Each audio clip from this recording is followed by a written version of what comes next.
Je vais passer maintenant à la lecture du rapport moral et d'orientation. En ces temps où le ciel est tellement sombre, l'ALEFPA doit être un phare pour les personnes les plus fragiles. Chers membres de l'ALEFPA, chers amis, chers partenaires, c'est conscient d'un très grand honneur de présider l'ALEFPA, mais c'est avec humilité que je suis devant vous aujourd'hui. Honneur dû à la confiance que vous avez montrée à mon endroit en m'élisant président de notre belle association. Depuis 2 ans maintenant, je m'efforce de créer au niveau du conseil d'administration un esprit de partage, de réciproque amitié, en donnant à chacun une juste place qui lui permet d'exprimer ses idées et de le confronter aux autres et de faire ainsi progresser l'ALEFPA. Humilité, car je sais que sans vous, l'ALEFPA serait bien peu. Sans vous, je ne pourrais rien. Les différents conseils d'administration, les réunions mensuelles de bureau, le travail des commissions montrent à votre niveau votre implication pour faire de l'ALEFPA une association en perpétuel renouvellement, cherchant toujours à améliorer la condition des personnes qui nous sont confiées. L'association est organisée en territoires qui correspondent peu ou prou aux régions françaises. Toutefois, certaines implantations n'ont pas la taille nécessaire pour constituer un territoire à part entière. Dans ce cas, elles ont à leur tête un directeur multisite ou de site. Depuis 2024, j'ai souhaité que les directeurs de sites et les directeurs territoriaux participent au séminaire des administrateurs. À Reims, en 2024, les administrateurs délégués et les directeurs ont présenté leurs projets territoriaux. Cela a permis aux participants de ce séminaire de prendre conscience de l'organisation de l'association, de partager sur les types de prise en charge et d'envisager des transpositions de projets sur leur propre territoire. L'association des territoires a ainsi pu prendre sa vraie dimension en portage politique et en pilotage managérial. Notre association, de par sa taille, son engagement et son originalité, est devenue une grande association reconnue au niveau national. Forte de près de 4 500 salariés, elle accompagne plus de 20 000 enfants, hommes et femmes, qui sans elle seraient laissés seuls pour tenter de trouver leur place dans notre société. Accompagner chacun dans son projet reste notre volonté première. Il ne s'agit pas de faire à la place de la personne accompagnée, mais de l'aider à trouver le chemin qui fera d'elle une personne accomplie, forte de ses droits et devoirs et libre d'exprimer ses propres opinions. Accompagner chacun dans son projet prend tout son sens aussi pour les professionnels de l'ALEFPA. Notre projet pour eux est de leur permettre de vivre une vie professionnelle épanouie et réussie. Des professionnels bien dans leur peau seront sans aucun doute plus réceptifs aux besoins des personnes qu'ils accompagnent et qui comptent sur eux. Nous croyons au dialogue social et je profite de l'occasion qui m'est donnée de remercier tous les participants aux différentes instances sociales, qu'elles soient du siège, représentant l'employeur ou issus des différents établissements de l'association et représentant les salariés, pour leur sérieux et leur esprit très constructif. L'ALEFPA est aussi une grande association grâce à vous. 2024, une année difficile. Nous avons vécu en 2024 de grands bouleversements géopolitiques qui auront des incidences sur notre pays. D'autre part, la situation politico-économique de notre pays ne nous permet pas d'être optimistes quant à l'avenir. Lors de la crise du Covid, nos salariés ont été en première ligne et ont continué à accompagner nos usagers. En 2024, l'État a décidé d'octroyer à tous les salariés du social et du médico-social une prime appelée Ségur pour tous.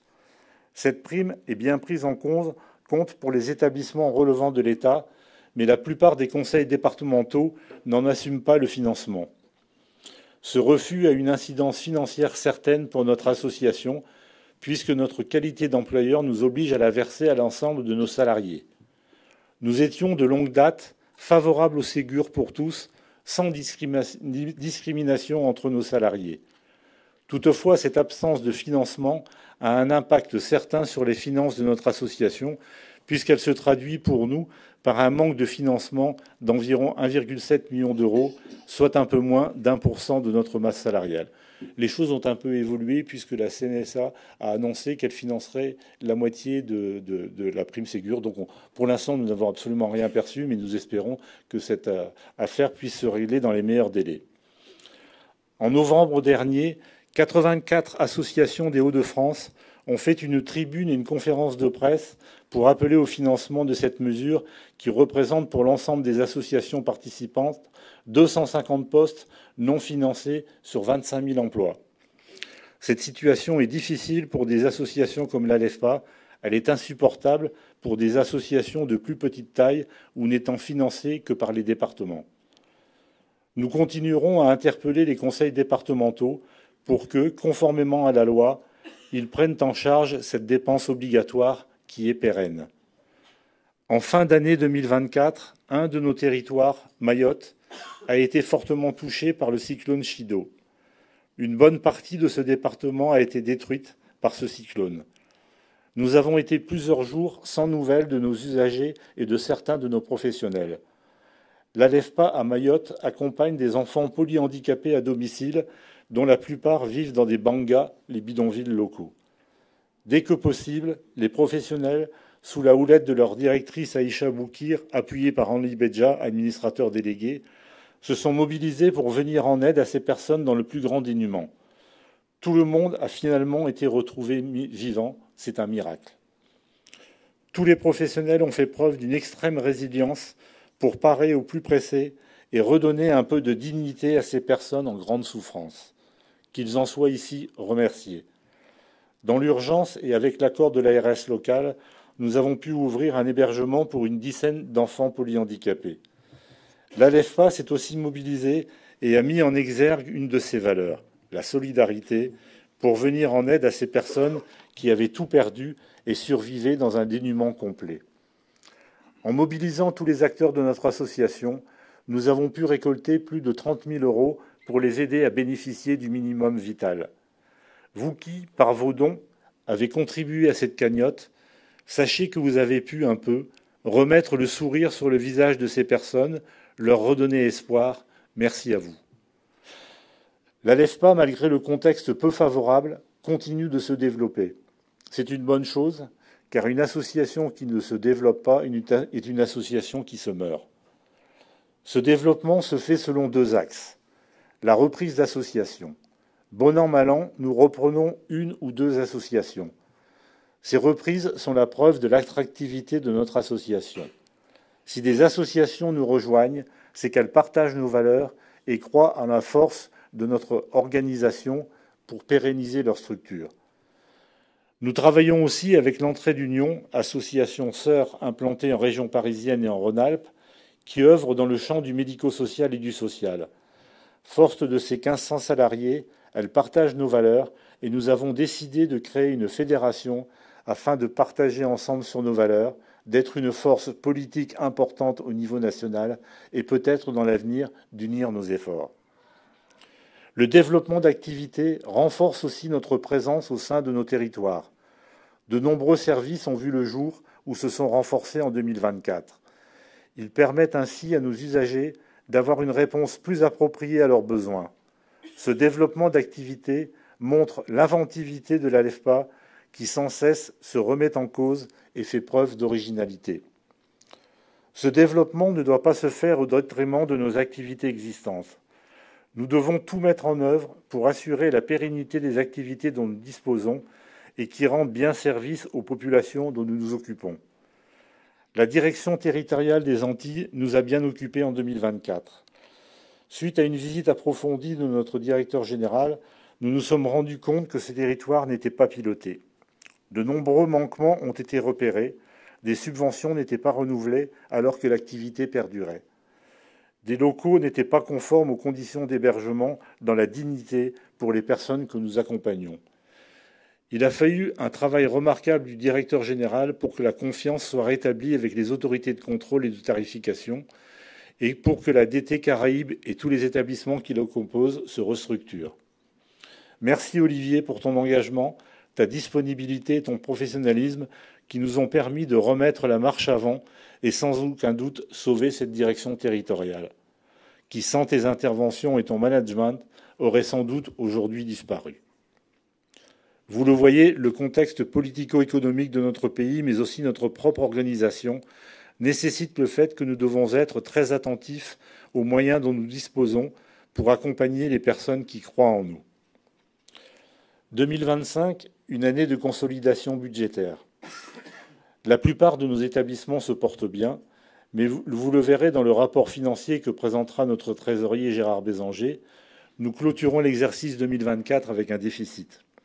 Ce déficit s'explique. Il est le fait de facteurs exogènes à notre association, comme le manque de financement par des départements du Ségur pour tous, mais aussi à des phénomènes endogènes qui se traduisent par le déficit de certains territoires. 2 territoires sont particulièrement en déficit, et ce pour des raisons différentes. Nous avons déjà parlé des Caraïbes. Le résultat financier de la DTO de France n'est pas sans nous inquiéter également. Pour relever le défi d'un retour à l'équilibre, nous avons décidé en 2024 de travailler particulièrement sur 2 axes. La mise en place d'un audit 360 réalisé par un intervenant extérieur à notre association et la mise en place d'un contrôle de gestion au sein de notre association. L'audit 360 réalisé en 2024 sur les Caraïbes a pu mettre en exergue les forces et les faiblesses de ce territoire. Olivier Baron s'est appuyé sur cet audit pour réformer ce territoire. En 2025, la direction territoriale des Hauts-de-France bénéficiera à son tour de cet audit qui devrait lui permettre de repérer les points à améliorer dans son organisation et sa gestion pour progressivement équilibrer son résultat financier, tout en améliorant la qualité de la prise en charge des personnes que nous accompagnons. Nous croyons qu'une certaine rigueur gestionnaire n'est pas synonyme de perte de qualité. Au contraire. En étant très attentifs à la nature de nos dépenses, nous pouvons améliorer la qualité de la prise en charge. C'est pourquoi nous avons décidé de mettre en place en 2025 la fonction de contrôleur de gestion au sein de notre direction générale.